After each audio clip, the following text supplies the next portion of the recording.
This is Jim Sawyer for capitalismandcrisis.org. M11 at truthiness.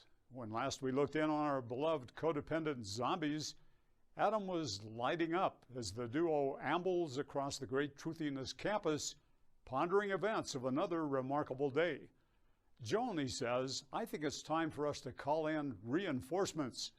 We've burned our bridges with Donald Trump, so how about dealing directly with zombie master control? We'll request the famous utilitarian economist Jeremy Bentham. As you know, his embalmed body is preserved in a stately cabinet at the University of London. Too bad his head is missing, though. Rumor has it drunk, rampaging undergraduates stole it following his death 2 centuries ago. Fortunately, astute university administrators fashioned a new one for Bentham out of wax.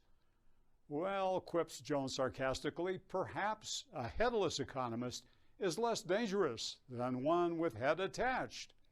I'll make the request to Zombie Master Control immediately, she chortles as she fumbles with her iPhone 8. Just then, Adam is accosted by a female truthiness student who confronts him sternly for smoking on campus where tobacco is forbidden. Sorry, Adam apologizes as he evacuates the pipe bowl's smoldering contents. Then the student changes her tone dramatically. What comes next is a surprise even for the University of Great Truthiness, known for friendliness. I'm an economics major, says the student. I'm not sure whomever your companion may be, but I recognize you as a zombie version of Adam Smith. Although at first your grunge rocker wig threw me off a bit. How would you two like to join me and my parents for a killer home-cooked meal?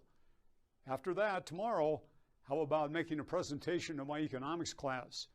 My prof encourages her students to bring visitors, even unannounced, and for them to express whatever their points of view may be.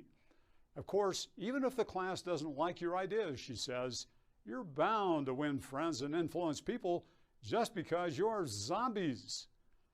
How could Joan and Adam refuse the gracious offer? As they warm to the student's proposal, however, she cautions about likely dinner table banter from her curmudgeonly father. He's an engineer glued to Fox News, you know, she says, so look out. As a Tea Party type, he's really got a point of view. Shortly thereafter, the zombies pull up in front of a pleasant house in a well-manicured neighborhood, followed by warm greetings from the student and her mother. Her father, however, is standoffish, as the Utah standard of chicken casserole and lime jello salad is passed around.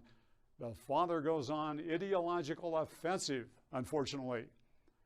I don't know who you people are, he says accusingly, but just make sure you don't bring into my house any of that crackpot theory of the rascal economist John Maynard Keynes. He was a loser, you know, and his policies actually made the Great Depression worse, not better. America remains stuck under his cloud almost a century later with too much government and far too much government-controlled economic policy. Next, as she reels from the father's offensiveness, a piece of chicken gets stuck in Joan's throat.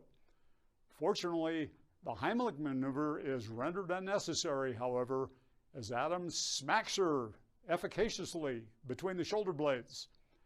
Well, she says to the student as she recovers quickly, even while staring down the father, we'd best be going now, but we'll see you in class tomorrow. And oh, by the way, Robinson continues, to set the record straight, John Maynard Keynes was my mentor. I'm his most famous student.